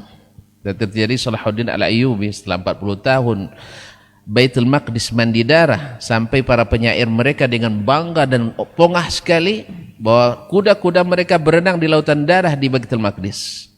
Tak kurang dari 800.000 jiwa melayang rakyat sipilnya dibantai oleh pasukan Lionheart. Tapi ketika Salahuddin datang, beliau datang seperti Nabi SAW masuk ke kota Mekah dengan menunduk dan bersujud syukur kepada Allah, dan diberikan pilihan, siapapun yang ingin pulang kami antarkan ke tempat yang aman, dan siapa yang ingin tinggal di sini maka kami jamin keamanannya. Alhamdulillah sebagian besar rakyat sipilnya meminta untuk tetap tinggal di negeri Islam, karena mereka sudah bisa bandingkan antara tinggal di pemerintahan Islam dengan pemerintahan yang bukan Islam. Karena apa? Islam rahmatan lil alamin. Dan yang keempat, hanya 1 saja yang boleh diperangi, yaitu kafir harbi, orang yang sedang kontak perang fisik dengan kita. Nah, kalau antum mau nak perang fisik, pergilah ke negeri-negeri yang sedang berkecamuk antara orang Islam dengan orang kafir. Tapi kalau di negeri kaum muslimin, negeri yang dijamin keamanannya, maka tindakan-tindakan ini adalah merusak Islam sendiri, merusak kaum muslimin, merusak negeri orang Islam, dan merubah pandangan orang terhadap Islam. Tapi insya Allah seperti yang terjadi di Amerika, semakin dituduh Islam, orang semakin mempelajari Islam. Pasca 11 September 2001, alhamdulillah dulu Quran itu tak laris di Amerika, tapi setiap terbit habis. Kitab-kitab hadis tak dijamah orang, tapi habis. Akhirnya mereka baca langsung dari sumber Islam yang asli. Oh, ternyata apa yang ada di publikasi tidak seperti yang original dan asli dalam kitab dan sunnah Nabi sallallahu alaihi wasallam. Maka hari ini berita gembira bagi kita, semakin Islam dipojokkan dengan wasailil i'lam, dengan publikasi dan informasi, media komunikasi dan informasi, akhirnya pertumbuhan populasi Islam di Amerika dan Eropa lebih tinggi daripada jumlah kelahirannya. Peningkatannya setiap tahun lebih besar. Bahkan dulu di Amerika dan Eropa hanya sekitar 1000 masjid lebih sedikit. Setelah 10 tahun setelah pasca 11 September, jumlah masjid lebih dari 11.000 masjid. Insya Allah, kalau ini memang ada yang merencanakan, semoga tidak, bukan Islam atau memburukkan Islam, Allah jadikan makar itu kembali kepadanya. Tapi kalau seandainya ini dilakukan oleh personal umat Islam atau kelompok tertentu, maka kita mengutuk dan kita tidak menyetujui, karena ini bukan dihalalkan oleh syariat Islam. Wallahu ta'ala alam. Mungkin Ustaz Hidayat. Baik, jazakallah khairan Ustaz. Kita dengarkan tambahan sedikit dari Ustaz Hidayat, silakan Ustaz. Terima kasih waktunya. Barakallahu fikum. Rasulullah SAW telah mengajarkan kita bagaimana menjadi orang pemaaf. Ya. Ketika Rasulullah SAW Fathu Makkah itu bagaimana ya Rasulullah SAW bersikap kepada orang-orang yang telah memusuhinya, membencinya, bahkan mengusirnya dari kota Mekah. Pelajaran mahal dari kehidupan Rasulullah SAW. Maka ketika tibanya kaum muslimin di kota Mekah, ya tentu bayangan bagi orang-orang yang dulu pernah mengusir Rasulullah, menghina Rasulullah, mencaci maki Rasulullah SAW, maka tentu tidak ada bayangan mereka kecuali mereka akan dibunuh, dihabisi Muhammad sallallahu alaihi wasallam. Tapi apa ending yang disampaikan Nabi kepada mereka? Apa ending yang didapatkan oleh kaum kufar Quraisy ketika itu? Disebutkan oleh Nabi SAW, ya, beberapa, ya. Maka Nabi SAW mengatakan, idhabu fa antum tulaqa, ya, ya. Kalian bebas. Coba subhanallah. Coba kita lihat kaum muslim bagaimana Rasulullah SAW memberikan teladan kepada kita, memberikan sikap bahwa kita ini agama yang sangat toleransi, rahmatan lil alamin. Yang kedua, saya sedikit menyampaikan dari apa yang disampaikan Dr. Dasman tadi. Buah dari peradaban Islam itu tidak hanya kaum muslimin yang merasakan kebaikannya. Orang-orang kafir juga akan merasakan kebaikan dari peradaban Islam, kebaikan dari ajaran Islam. Ketika Raja Romawi di Konstantinopel sana, ya, ketika mereka minta tolong kepada Roma di Katolik, ya, coba lihat reaksi dari masyarakat ketika itu. Reaksi mereka menolak. Tidak perlu minta bantuan ke Roma, tidak perlu. Kami nggak butuh bantuan itu, cukup kami sudah merasa nyaman di negeri kaum muslimin. Coba lihat. Inilah peradaban itu. Inilah kejayaan itu, inilah rahmatan lil alamin, menghadirkan kebaikan bagi seluruh makhluk. Bukan membuat orang tidak nyaman hidup di negerinya, bukan.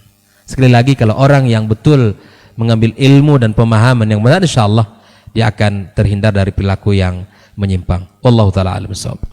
Baik, jazakallah khairan Ustaz untuk jawabannya. Masing-masing dari Ustaz sudah disempurnakan mengenai pertanyaan dari ikhwan kita tentang bom bunuh diri, apakah buah dari peradaban Islam yang notabene-nya bersumber dari Al-Quran dan Sunnah, dan ternyata itu sangat bertolak belakang dan sangat jauh sekali. Kita ada pesan sponsor, Ustaz. Kita hanya sampai jam 9 insyaallah. Jadi kita buka kesempatan untuk para ikhwah yang berada di studio yang ingin bertanya jawab, silahkan langsung bersoal jawab dengan Ustaz. Fadhal.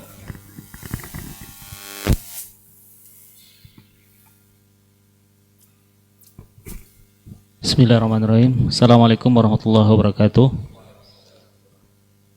Terima kasih atas waktunya yang diberikan kepada saya. Ini sedikit ada pertanyaan, Ustadz.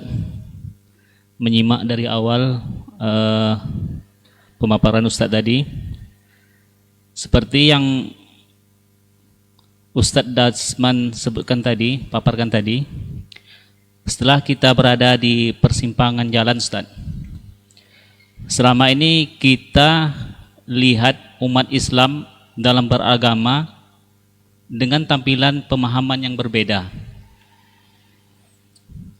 Terkadang dalam menjalankan ibadah, sesuai yang kita amalkan bertentangan dengan masyarakat dan bahkan mayoritas masyarakat. Jadi pertanyaannya, bagaimana persiapan kita ketika di persimpangan dan apa saja langkah yang harus kita lakukan ketika gelombang syubhat dan hak itu bercampur di dalam pemahaman umat Islam selama ini, sehingga menimbulkan kebingungan bagi kita untuk menjalankan ibadah yang sesuai atau yang sebagaimana yang kita pahami selama ini, Ustaz. Bagaimana langkah kita seharusnya. Jazakallah khair. Baik, jazakallah khairan untuk para penanya kita yang di studio. Fadol, silakan jawab Ustaz.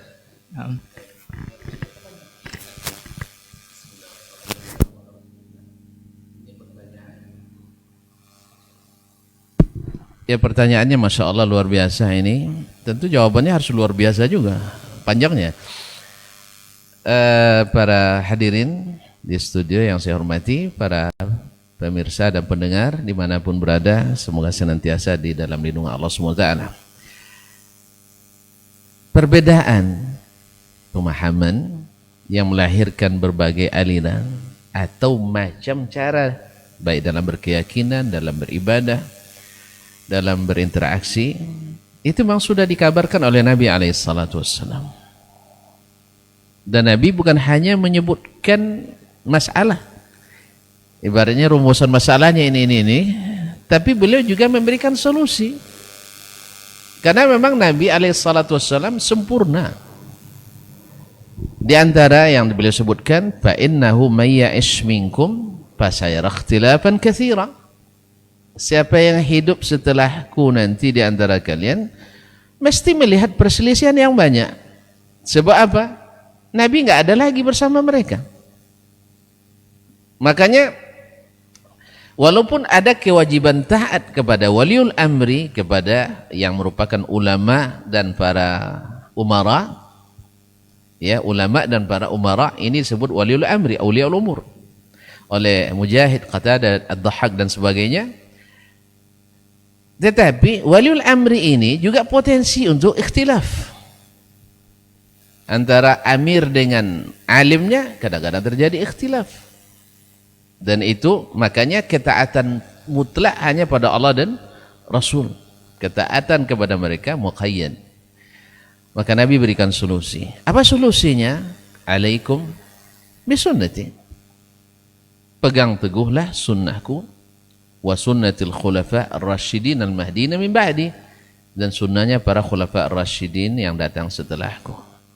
Tamassaku biha, pegang teguh ia, addu 'alaiha bin nawajiz, dan gigit dengan gigi geraham kuat-kuat supaya tidak ditarik orang. Kalau gigi ke depan ditarik orang, patah juga gigi kita. Gigi geraham, tidak terlihat lagi, masuk ke dalam. Ya, dia tidak akan bisa merebut kecuali kita mungkin udah mati kita baru bisa dikeluarkannya. Addu 'alaiha, begitulah takbir Nabi SAW. Kemudian Nabi ingatkan, apa yang membuat perbedaan-perbedaan itu adalah hal-hal baru dalam agama. Wa iyyakum wa muhdatsatil umur, jauhi hal-hal yang baru dalam agama. Fa inna kulla muhdatsatin bid'ah wa kulla bid'atin dhalalah.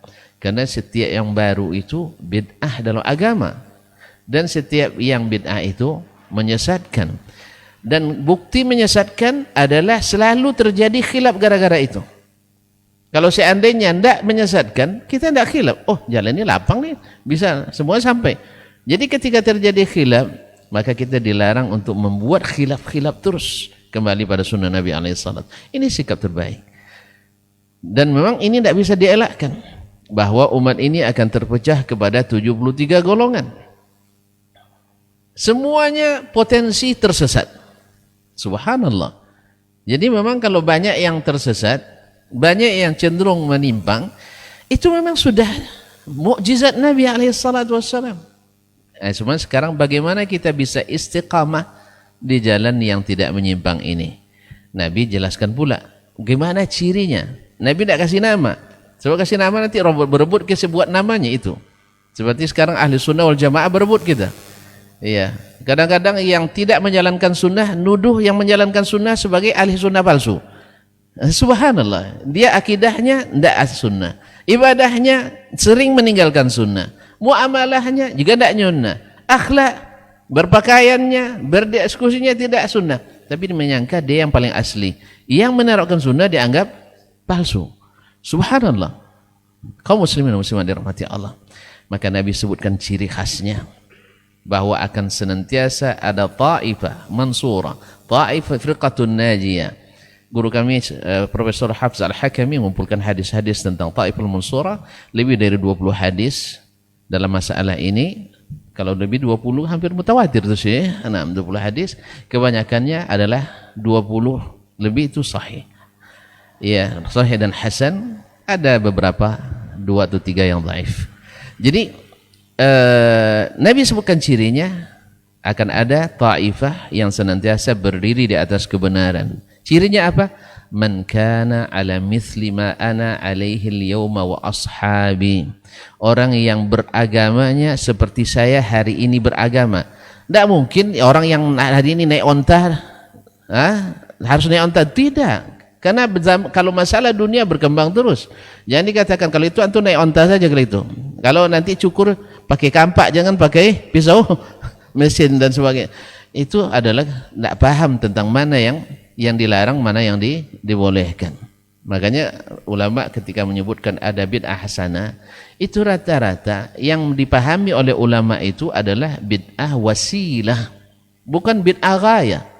Bid'ah yang sifatnya sarana, mic, live streaming, radio, iza'ah, apalagi parabola, planet, satelit maksud saya, itu bid'ah wajib itu, bukan bid'ah hasanah. Ini maksudnya bid'ah hasanah. Makanya Al-Izz bin Salam ketika membagi bid'ah menjadi 5, wajib, sunat, haram, makruh, mubah, dia contohkan di antara bid'ah yang mustahabbah atau hasanah adalah membuat pondok pesantren. Nah, buat pondok pesantren itu sarana, tidak merubah ilmu, kecuali antum sendiri yang rubah ilmunya dari sunnah kepada bid'ah. Tapi ini adalah sarana. Dia buatkan contoh itu. Atau misalnya bikin asrama-asrama untuk jemaah di perjalanan haji, tidak merubah haji, dan seterusnya. Bikin kemah-kemah yang tahan api, itu bid'ah hasanah. Mungkin dalam satu keadaan mungkin bid'ah wajibah. Ini maksud dari Al-Izz bin Salam membagi bid'ah itu menjadi 5. Demikian juga Imam An-Nawawi ketika menyebut ada bid'ah hasanah, ada bid'ah dhalalah, beliau selalu mencontohkan, contohnya mengumpulkan mushaf. Iya, itu sarana. Tidak merubah isi Quran, tidak merubah cara baca Quran, atau bikin ilmu nahu dan saraf dan sebagainya. Karena ini adalah ilmu alat. Ketika bahasa rusak, datanglah alat-alat untuk perbaikinya. Jadi semakin banyak ilmu alat, tanda kerusakan semakin banyak. Ya, semakin banyak buku, tanda hafalan semakin rusak. Semakin banyak keedah-keedah, tanda bahwa penyimpangan semakin banyak. Dulu orang tidak pakai rambu-rambu, tapi tidak sesat jalan. Sekarang banyak rambu-rambu, di lampu map Google pun masih tersesat juga. Apa sebab? Karena kelemahan kita tadi, terlalu banyak cabang-cabang dan simpang jalan, sehingga banyak pula yang menarik. Oh, ini indah jalannya sini dan sebagainya. Ini jawaban saya, mudah-mudahan bisa menjawab, ibarat menggarut tempat kayak yang katal gitu ya. Ya, artinya solusinya jelas. Nabi sebutkan tidak mungkin menghilangkan khilaf, tidak mungkin tidak berselisih dalam pemahaman. Cuman bagaimana menyatukan, balik ke pemahaman Nabi SAW. Nabi juga bawa pemahaman, bukan hanya nas tanpa pemahaman. Makanya sunnah itu 3, fi'li, qauli, lihat praktiknya dalam fi'li, atau dalam takriri, atau dalam tarki sekalipun. Nanti Ustaz Ilmi mungkin akan jelaskan pula bahwa at-tarku itu fi'lun. Itu yang sahih saya, bahwa at-tarku fi'lun, bahwa Nabi meninggalkan itu sebenarnya itu fi'il, sunnah fi'liyah. Mungkin disambung oleh beliau. Terima kasih. Wassalamualaikum warahmatullahi wabarakatuh. Waalaikumsalam warahmatullahi wabarakatuh. Taib, jazakallah khairan Ustaz untuk jawabannya. Mau ditambahkan Ustaz? Nah Ustaz, fadal Ustaz. Sedikit saja. Bismillahirrahmanirrahim. Sebenarnya apa yang disampaikan tadi itu saya kira sudah mencakup banyak hal. Tapi saya ingin menyinggung sedikit, kalau seandainya berbicara soal khilafiyah, itu ada nanti perbedaan-perbedaan yang hubungannya dengan akidah. Nah, ini kita harus lebih khilaf di situ akan lebih sempit gitu kan, karena berapa banyak itu firqah-firqah yang muncul dalam persoalan akidah yang memang menyentuh persoalan hal-hal yang qat'i dalam masalah akidah. Walaupun dalam akidah sendiri juga ada furu'nya Ustaz ya. Jadi akidah sendiri ada furu'nya, ada usulnya. Dan ada nanti khilaf yang hubungannya dengan ibadah. Ibadah itu juga ada usulnya, ada furu'nya. perbedaan pada usul ini kita harus waspada betul, jangan sampai bingung karena jalannya sudah jelas. Ada panduan yang sudah nyata dari Rasulullah Sallallahu Alaihi Wasallam. Tapi ada nanti sebagian khilaf yang hubungannya dengan furu', apalagi kalau seandainya memang masing-masing mereka memiliki alasan-alasan yang cukup kuat, yang mungkin saja Nabi pernah melakukan keduanya, atau ada dalil-dalil yang memang bisa dipahami seperti itu. Nah, oleh karena itu, dalam hal-hal yang khilafiyah yang sifatnya seperti itu, yang memiliki alasan yang kuat, yang kalau istilah Ibnu Hajar atau siapa itu saja, al-khilafu qawi gitu kan, khilaf yang kuat itu, yang dengan arti kata masing-masing mereka punya alasan yang dapat dipertanggungjawabkan. Ini memang kita tidak bisa klaim ini, masing-masing mengklaim bahwa dia yang benar, itu tidak bisa sama sekali. Bismillah jahar tidak jahar itu sudah tidak mesti dipersoalkan lagi, karena mereka masing-masing punya alasan gitu, punya dalil. Bahkan Imam Malik Imam Al-Lais itu mengatakan seandainya kalian menjahar, ada sahabat yang kalian ikuti, sedangkan kalau kalian sir ada sahabat juga yang kalian ikuti. Hanya saja Nabi lebih sering untuk tidak menjaharkan, artinya tidak diperdengarkan bacaan bismillah. Nah, ini khilaf qawi istilahnya kan. Tidak mesti bingung di sini, tinggal kita saling menghormati. Tapi ada nanti dia tidak khilaf, dianggap khilaf juga. Ini masalahnya. Khilaf kontemporer. Asal ada aja satu orang yang menyampaikan dari kalangan dulu, satu aja yang berbeda dari orang lain, dibela yang satu ini saya kira tidak pada tempatnya, karena walaupun dia dari masa tabi'in itu tidak maksum. Jangankan tabi'in, sahabat aja tidak ada yang maksum. Oleh karena itu, ketika khilafiyah itu tidak didasarkan kepada dalil yang kuat, apalagi mungkin mereka lakukan hanya dalil-dalil Israiliyat dan lain sebagainya, maka mau tidak mau ya kita harus, yang tidak punya dalil harus mengalah. Ini agama bukan soal gengsi-gengsian ini. Kalau saya sebagai tokoh malu saya merubah pendapat saya, enggak, ini pertanggungjawaban di akhirat kelak. Ini kalau saya rubah ini pandangan saya ini nanti hilang jemaah saya, enggak ada cerita itu. Ini ibadah yang pertanggungjawabannya nanti di hadapan Allah. Tapi kalau dia yakin dengan amalnya, udah silakan juga.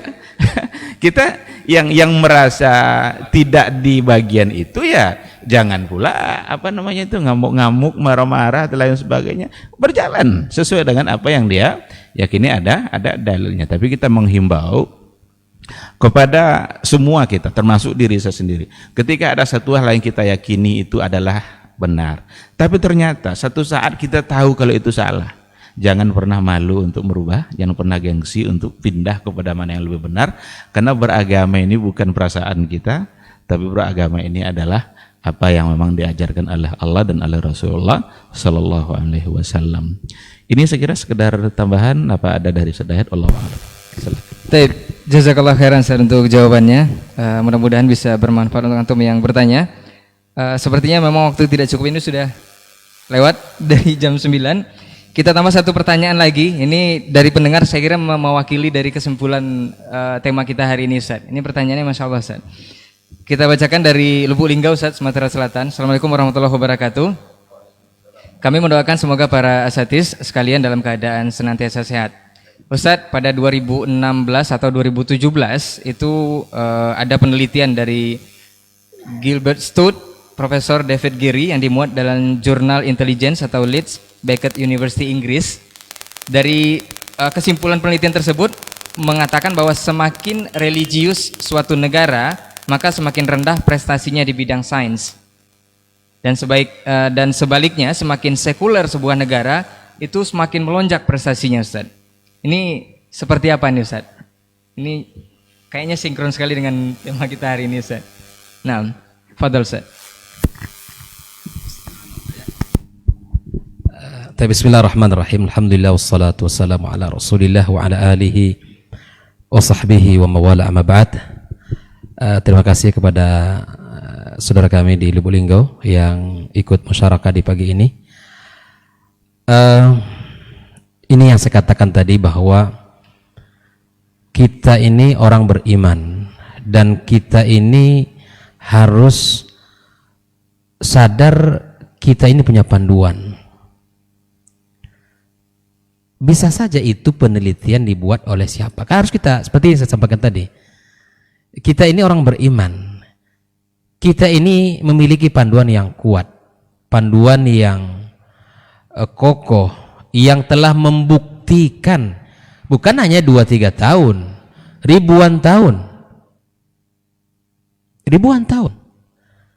Sebagai bukti bahwa semakin religius, semakin taat, semakin kokoh akidahnya, semakin maju dalam bidang sains.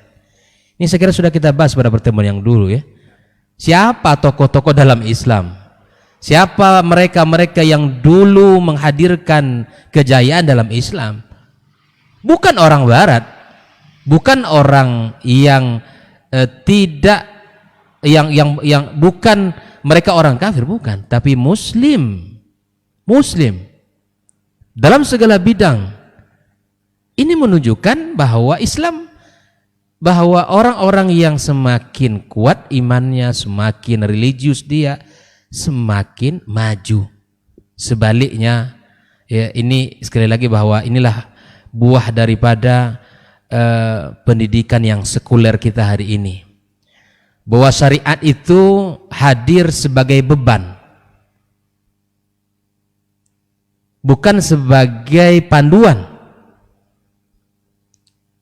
Jadi kalau syariat disuruh kita sholat, disuruh kita ngaji, disuruh kita beribadah, ngafal Quran, itu seharusnya adalah sebagai kenikmatan, rahmah dari Allah untuk kita, bukan sebagai beban. Kalau dulu di Eropa dibuat standar orang cerdas itu memiliki kemampuan bahasa. Berapa ribu saja saya lupa ya. 13.000. Itu orang paling cerdas, supernya di sana, itu orang hebatnya. Tapi tahukah muslim dia memiliki kitab Allah, Al-Quran, kitab suci yang isi katanya puluhan ribu, lebih dari 60 saja.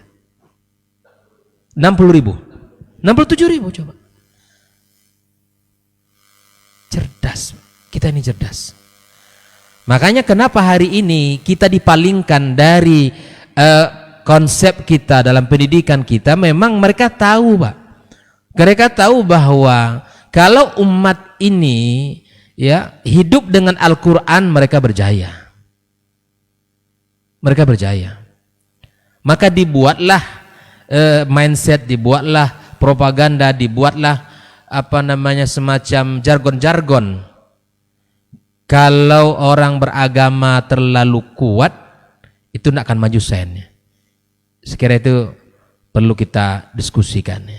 Ini kan penelitian. Sekali lagi tadi siapa namanya, saya susah pula nyebut namanya itu. Nah, David Gawi. Ini kaum muslimin rahimakumullah, tentu ini tidak benar ya. Muslim itu semakin dia beriman, semakin kokoh keilmuannya, semakin kokoh agamanya, sungguh dia semakin cerdas. Buktinya Rasulullah SAW adalah orang yang paling bertakwa kepada Allah Azza wa Jalla, dia adalah orang yang paling cerdas. Baik, sebagai pembuka jawaban saya. Baik, mungkin ini juga Ustaz, ada beberapa ungkapan belakangan yang lalu bahwa semakin panjang jenggotnya juga semakin maaf, ini ditambahkan Ustaz, fadhal. Jadi ikhwani wa akhwati fillah, penelitian kita hari ini selalu dengan sistem multi-step random sampling, yaitu ambil contoh secara acak di setiap tingkat sehingga hasilnya baca acak di setiap tingkat. Jadi hasil penelitian ini, sampelnya siapa dulu yang dianggap berkehidupan religius. Saya juga sering baca yang seperti ini. Orang Arab karena teguh beragama kacau. Siapa contohnya? Mesir misalnya, Yaman dan sebagai Irak, Palestina, Lebanon. Baik. Sekarang mana di antara negara tersebut yang menjadikan Al-Quran dan hadis sebagai dasar negaranya? Tidak ada. Semuanya demokrasi barat. Tapi orang Islam yang menjalankannya setengah-setengah pula. Islam tidak berakar, demokrasinya tidak berpucuk. Batangnya rapuh, dimakan kumbang. Itu yang jadikan sampel sebagai kehidupan religius? Tidak. Yang religius hari ini asal rajin ke masjid, walaupun apapun ibadahnya, bagaimanapun kayak gini, anggap religius. Karena suka sarungan seperti saya. Asal sudah sarungan, religius. Pakai peci, religius. Ustadz lagi. Padahal dia tidak menjalankan agamanya secara benar. Nah, mana tahu si David ini untuk mana yang religius, mana yang tidak. Maka ini pertama dari sisi sampelnya tidak benar. Maka tentu saja natijahnya lebih tidak benar lagi. Justru yang benar, penemuan-penemuan kaum muslimin, misalnya Maryam yang super canggih di masanya, justru di masa Muhammad Al-Fatih, di tangan orang-orang yang religius. Kemudian strategi perang, ketika Khalid bin Walid dengan hanya 15.000 menghadapi 235.000, bisa dia memakai strategi perang, mengalahkan mereka semuanya. Ini subhanallah. Ini yang religius yang seperti ini yang kita inginkan. Man kana ala mithli ma ana al-yawma wa ashabi. Adapun ungkapan bahwasanya semakin panjang jenggot semakin goblok, ya kita tidak sebutlah siapa orangnya, maklum semuanya. Langsung dijawab oleh Allah pada saat yang sama waktu itu. Ada seorang dosen kita yang ngajar di King Faisal University di Riyadh, asli dari Tasikmalaya, saudara kita Yogi Erlangga, bisa memecahkan rumus persamaan yang tidak dipecahkan oleh para peraih Nobel dunia di bidang fisika.